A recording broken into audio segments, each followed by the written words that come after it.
Hi friends, welcome to Ramana Goud current affairs. ఈ వీడియోలో మనం మరో కీలకమైన అంశం పైన చర్చించుకుందాం. ఆ అంశమే మనకి ఇక్కడ స్పష్టంగా కనిపిస్తుంది. 70వ జాతీయ చలనచిత్ర పురస్కారాలు 2022. సో ఈ అంశానికి సంబంధించి మనం చర్చించుకుందాం.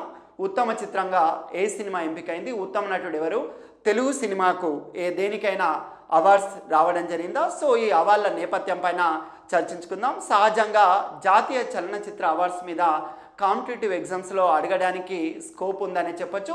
గతంలో జరిగిన మన ఎగ్జామ్స్ను పరిశీలించినట్లయితే మనకు స్పష్టంగా అర్థమైంది. చాలా మటుకు ఈ జాతీయ అంటే గతంలో ఉన్న 69 కానీ లేకుంటే అంతకన్నా ముందున్న అవార్డ్స్ల పైన ప్రశ్నలు అడిగిన సందర్భాలు ఉన్నాయి. సో మరి వాటి గురించి ఇప్పుడు మనం చర్చించుకుందాం.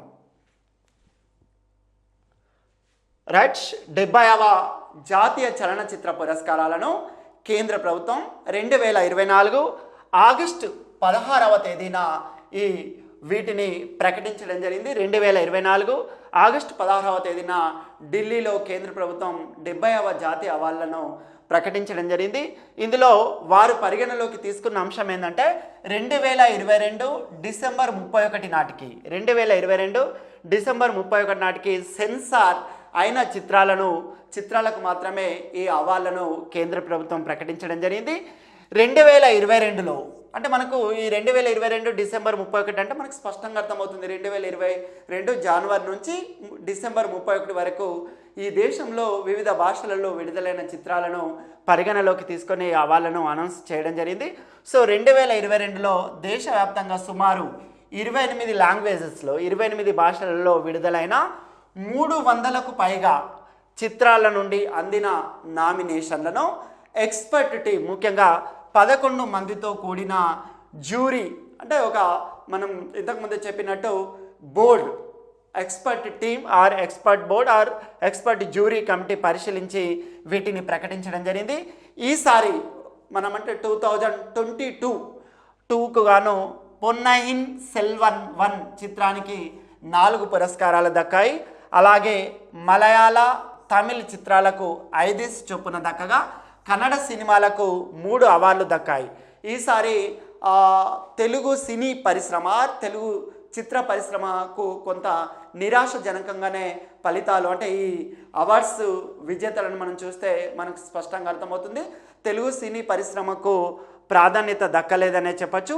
ఎందుకంటే తెలుగు సినీ నుండి లేదా తెలుగు సినిమాలకు కేవలం ఒక సినిమాకు మాత్రమే అవార్డు దక్కడం జరిగింది. అది కూడా ఉత్తమ ప్రాంతీయ తెలుగు చిత్రంగా కార్తికేయ 2 ఎంపిక కావడం జరిగింది. సో ఈసారి తెలుగు గత అవార్డ్స్, జాతీయ అవార్డులో తెలుగు సినిమాలకు ప్రత్యేకమైన స్థానం లేకుంటే ఆశించిన స్థాయిలో అవార్డ్స్ వచ్చినప్పటికీ 70వ జాతీయ చలనచిత్ర పురస్కారాల్లో మాత్రం నిరాశజనకమైన అనౌన్స్మెంట్ లేదా నిరాశజనకమైన ఫలితాలు వచ్చినాయని మనకు అర్థమవుతుంది. తెలుగుకు కేవలం ఒకటే దక్కింది, అది కూడా కార్తికేయ 2 ఎంపిక కావడం జరిగింది. ఇక ఉత్తమ హిందీ చిత్రంగా గుల్ మెహర్ ఉత్తమ హిందీ చిత్రంగా ఎంపిక కావడం జరిగింది. సో ఒక్కసారి మనం వీటి జాబితాను ఇప్పుడు పరిశీలిద్దాం. ఇందులో ఈసారి మనం ఉత్తమ చిత్రంగా అంటే 70వ జాతీయ చలనచిత్ర పురస్కారాల్లో ఉత్తమ చిత్రంగా ఎంపికైన సినిమా అట్టం ఉత్తమ చిత్రంగా ఎంపిక కావడం జరిగింది. అది ఇక్కడ మనం గుర్తుంచుకోవాల్సిన అవసరం ఉంది. దీంట్లో మరి ఈ స్టోరీ నేపథ్యం ఏందనేది ఒకసారి మనం పరిశీలిస్తే, లైంగిక వేధింపులు, లింగ కోణాలు, మానవ నైతిక ప్రవర్తన, అంటే నిజానికి మనిషి బయట కనిపించినంత సాఫ్ట్ కార్నర్ లోపల ఉంటాడా, అసలు అంతర్గతంగా మనిషి ఏంది, ఆ పరిస్థితులను బట్టి మనిషి ఏ రకంగా మారుతాడు, ఇటువంటి అంశాలను ఇతివృత్తంగా తీసుకొని తెరకెక్కించిన మలయాళ సినిమానే అట్టం. ఈ సినిమాకు ఈసారి ఉత్తమ చిత్రంగా ఈ సినిమా ఎంపిక కావడం జరిగింది. ఈ సినిమా రచయిత, కథ, దర్శకుడు ఆనంద్ ఏకర్షి ఈ సినిమాకు దర్శకత్వం వహించగా, నిర్మాతగా అజిత్ జాయ్ నిర్మాతగా వ్యవహరించడం జరిగింది. మరి ఏ బ్యానర్ పైన ఈ సినిమాను తెరకెక్కించారని ఒకసారి పరిశీలిస్తే జాయ్ మూవీ ప్రొడక్షన్స్ వాళ్ళు ఈ సినిమాను తెరకెక్కించడం జరిగింది. సో అట్టం అనేది ఈసారి బెస్ట్ ఫిలిం ఆర్ ఉత్తమ చిత్రంగా ఎంపిక కావడం జరిగింది. అది కూడా ఇక్కడ గమనించాలి. నెక్స్ట్ కాంతారా సినిమాకు ఉత్తమ నటుడు బెస్ట్ యాక్టర్ ఉత్తమ నటుడు కాంతారా సినిమా ఉత్తమ నటుడితో పాటు ఉత్తమ ప్రజాదరణ పొందిన సమగ్ర వినోదాత్మక చిత్రం ఈ కేటగిరీస్లో కాంతారా సినిమా అవార్డుని సొంతం చేసుకోవడం జరిగింది. మరి ఒక్కసారి కాంతారా సినిమా నేపథ్యాన్ని మనం పరిశీలించినట్లయితే సో కర్ణాటక కోస్తా ప్రాంతంలోని అంటే కర్ణాటకలోని కోస్తా ప్రాంతంలోని జానపద కళ అక్కడి ఆదివాసుల భూమి హక్కుల చుట్టూ తిరిగే కథాంశంతో ఈ సినిమాను తెరకెక్కించడం జరిగింది. ఈ సినిమాకు కథ స్క్రీన్ ప్లే దర్శకత్వం మాత్రం నటుడు కూడా ఆయననే రిషబ్ శెట్టి ఈ సినిమాకు ఓల్ అండ్ సోల్ అని చెప్పవచ్చు. ఒక రకంగా కథ స్క్రీన్ ప్లే దర్శకత్వం నటుడు రిషబ్ శెట్టి. సో ఆయన ఉత్తమ నటుడిగా కాంతారా సినిమాకు ఎంపిక కావడం జరిగింది.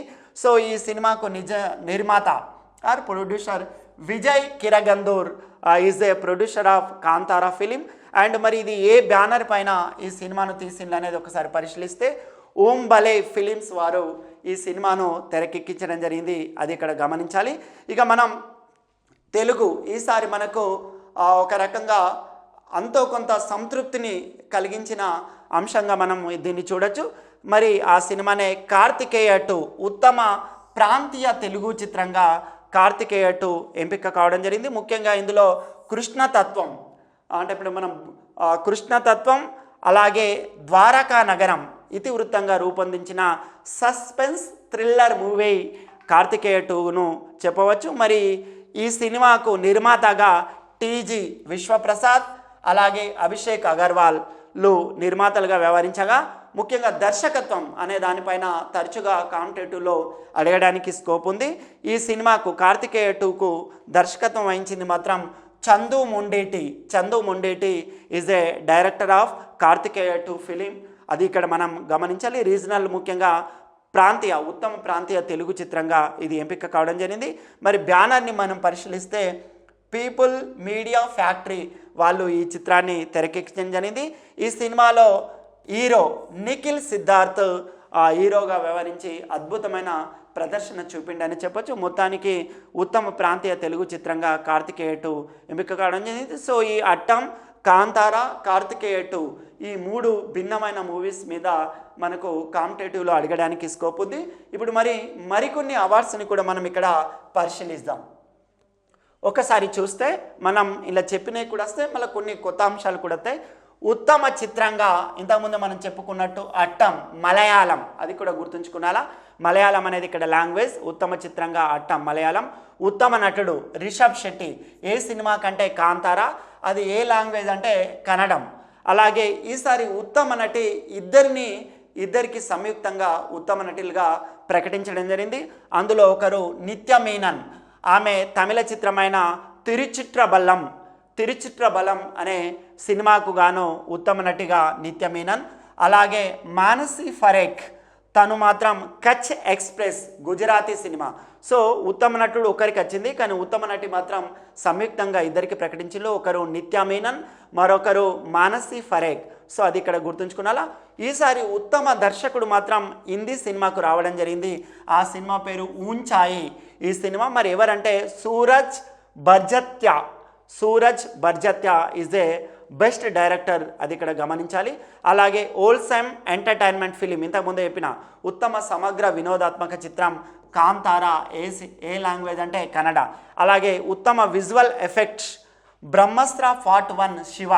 అలాగే ఉత్తమ నూతన దర్శకుడు ప్రమోద్ కుమార్ ఫౌజా అరియాన్వి. అలాగే ఉత్తమ సహాయ నటి నీనా గుప్తా, ఏ సినిమా అంటే ఊంచా హిందీ. అలాగే ఉత్తమ సహాయ నటుడు పవన్ రాజ్ మల్హోత్రా, ఏ సినిమా అంటే ఫౌజా. అలాగే ఉత్తమ బాల నటుడు శ్రీపద్, మాలికాపురం మలయాళం. మాలికాపురం అనేది సినిమా, మలయాళం అనేది లాంగ్వేజ్. నటుడి పేరు శ్రీపద్. ఏ కేటగిరీ అంటే ఉత్తమ బాల నటుడు. ఉత్తమ ఛాయాగ్రాహకుడు రవి వర్మన్, పొన్నియన్ సెల్వం 1. అలాగే ఉత్తమ స్క్రీన్ ప్లే రచయిత, ఇంతకుముందే చెప్పిన నేను, best screenplay and author Anand Ekarshi, Aattam అనే సినిమాకు గాను ఆయన ఈ అవార్డును పొందడం జరిగింది. ఉత్తమ సంభాషణల రచయితలు అర్పితా ముఖర్జీ, రాహుల్ వి చిట్టేలా, ఏ సినిమా అంటే గుల్మోహర్ హిందీ సినిమా. నెక్స్ట్ ఉత్తమ సంగీత దర్శకుడు ప్రీతం, పొన్నియన్ సెల్వం. అలాగే ఉత్తమ సంగీత దర్శకుడు నేపథ్యం ఏఆర్ రెహమాన్. పొన్నియిన్ సెల్వం 1. అలాగే ఉత్తమ గీత రచయిత నౌషాద్ సదర్ ఖాన్, ఏ సినిమా అంటే ఫౌజా. ఉత్తమ నేపథ్య గాయకుడు అర్జిత్ సింగ్, ఏ సినిమా అంటే బ్రహ్మాస్త్ర 1 శివ. ఉత్తమ గాయని Bombay Jayashri, Saudi Vellakka CC 225 to 2009. అలాగే ఉత్తమ ప్రాంతీయ చిత్రం నేను ఇంతకుముందే మనం చెప్పినట్టు కార్తికేయ 2 తెలుగు. ప్రత్యేక ప్రశంస నటుడు మనోజ్ వాజ్పాయ్ గుల్ముహార్ హిందీ. సంగీత దర్శకుడు సంజయ్ సలీల్ చౌదరి కదికన్ సినిమా మలయాళం. ఉత్తమ ఎడిటర్ మహేష్ భువనేండ్ అట్టం. ఉత్తమ action director Anbariv KGF 2. Best book on cinema Kishore Kumar the ultimate biography. అలాగే రచయితలు దీనికి Anirudha Bhattacharjee Parthiv Dhar. Best critic Deepak Dua Hindi. So ఇవన్నీ కూడా 70 జాతీయ చలనచిత్ర అవార్డులకు సంబంధించింది. మరిన్ని వీడియోస్ కోసం నా యూట్యూబ్ ఛానల్ను సబ్స్క్రైబ్ చేసుకోవాల్సింది కోరుతున్నాను.